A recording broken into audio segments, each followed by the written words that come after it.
Welcome to Carmel Youth Reacts. I'm Matthew. I'm Clarence. I'm Gerald. I'm Esther.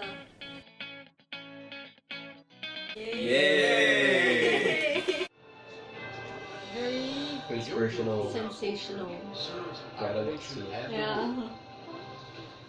The world's largest church with 800,000 members What country is recorded this? in the Guinness Book of World Records.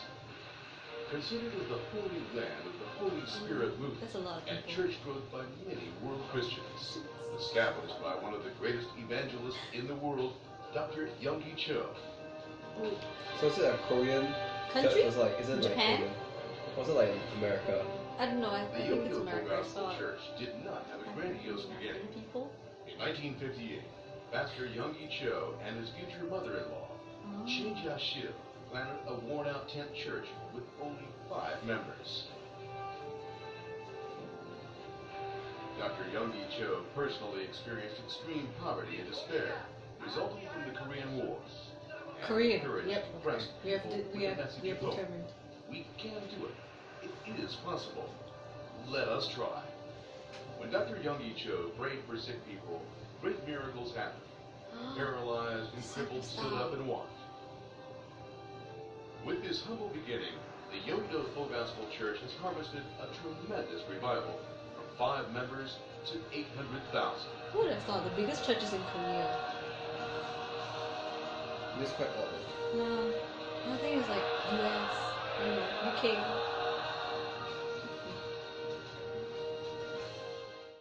Look at that Very step. statistical. Is it exponential? Wait, no. No. That's Can we not. cut that? The rapid growth of the Yodo Full Gospel Church is the cell group system and prayer movement. So formal. Wow. The cell group This is not exactly how cell group. has become Maybe you should do cell group the same way. Yeah. No, I don't think that will suit us. That will not suit us. Everybody very sits well. in a circle and claps. As such a foundation for church growth. Oh. At the Osan Reed Chiljash What do you all think about mega churches in general? I think mega churches are, in my opinion, too big of a community for everyone to like bond and get to know each other well.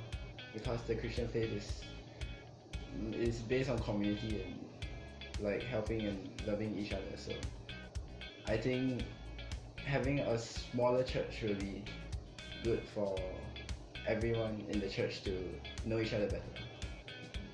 But as what has been achieved with this church, this mega church is a lot different from maybe some other mega churches in Singapore, and the fact that they clearly have a lot of funding, probably through all the offertory, but they really invested very well in a lot of the structures and the programs that they start. So their missions work is quite extensive, and I think that you can't get so much offertory funds without a lot of people. So that's one of the benefits of, I guess, being having a lot of members in your church.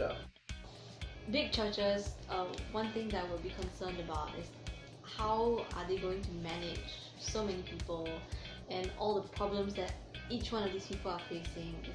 It gets harder and harder as the church gets bigger and bigger. But they seem to be doing it fine. So, yeah. Why do you think someone who doesn't know Christ would rather go to this church than a more conservative church, for example, considering that they have attracted so many members? That's part of the reason why. I mean, there's a lot of people in the church already to begin with. So people currently now who see this church, they might be attracted to like consider the church because there's such a large body of people. It's perceived as something that's more popular, I guess, so they're more willing to try it out. Most of these mega churches are very charismatic, so they a lot of the things that they do is, I mean, it's not particularly wrong, but they focus on attracting people. Yeah. So in comparison to other conservative churches, we don't focus on attracting people so much as to perhaps focusing more on scripture and the word. So they're more conservative in what they and how they operate and how they do things. So then, do you all think our church should start developing more attractive methods to attract non-Christians, or should we remain the way that we are, considering that evangelism is an important part of Christianity? By just focusing on the people that are currently in our church and strengthening their faith in them, then new people will just naturally come, because like friends around you that maybe are having a hard time or something, or you feel that they're walking away from their faith, then you can just introduce them to your church, because you know that this church can help them regain their faith or strengthen their faith, help them through their hard times. So in terms of doing things to attract more people, while I agree that attracting more people is important, I think that ultimately I think prayer about it, and like just when God speaks to you, just do whatever He asks you to do, but also just strengthening the members that we have right now, I feel would be more important. Would you ever consider going to a mega church? Like And like visits why? or like join? Transplant. You can take the question both ways. Oh, I think I would visit, because I mean, I don't think it's fair to only consider your point of view, but also to try to understand others. Maybe we don't agree on certain things, but there's surely something that we can learn from them.